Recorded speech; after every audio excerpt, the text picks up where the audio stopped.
So today I'm here to talk to y'all about stocks and the stock market. So the stock market is this big place where you can buy and sell pieces of a company called stock. And why would you even want to do this? Well, um, the main reason is to make money. And there's two ways you can make money off of stock. So the first way that I'm going to talk about is a dividend. And let's say you buy a piece of a stock and that company begins to make a lot of money, and they start just generating a lot of profit. And so that company decides that they're going to be generous and pay back to their shareholders, the people who own pieces of their company. And so these people are going to pay out what's called a dividend.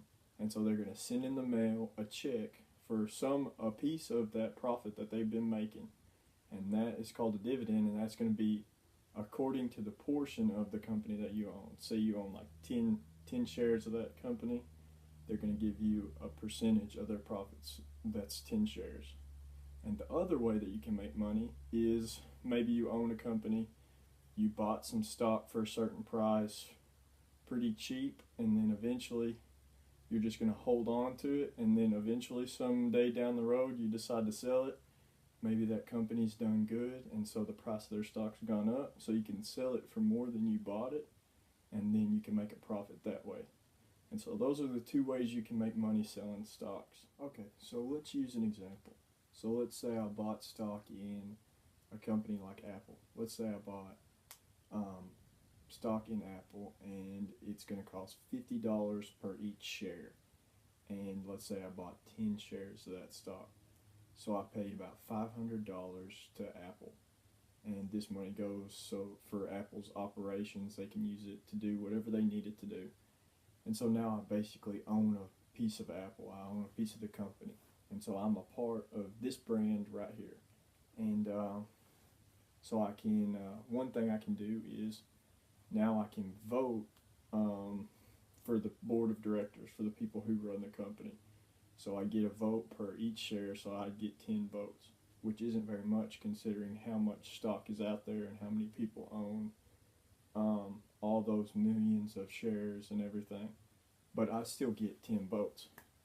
Other things, I can, if Apple decides to pay out dividends like we talked about earlier, they'd send me a check in the mail according to my 10 shares, and I'd get a piece of that money, which might be a lot, it might not. For my 10 shares, it might not be that much, but it would be money nonetheless. Or let's say, like we talked about earlier, I could hold on to that stock. So we talked about I bought it for $50 per share. Let's say I was 20 years old when I bought it, and then I hold on to it as I grow up. I watch the stock grow, and when I get 50, I decide to get rid of it, to sell it. And let's say when I get 50 years old, Apple's done really well. They've doubled their prices, so now each piece of stock is worth $100. And so I sell my 10 shares, end up making $1,000 off of that. And so that means that if you look at, I spent $500 on it when I started, and I sold it for $1,000, so I made a $500 profit. And so that's why people like to invest in stocks, so you can make money either way. So remember, kids, it's important to start saving while you're young, so that way when you get older you can sit back, relax, and enjoy life.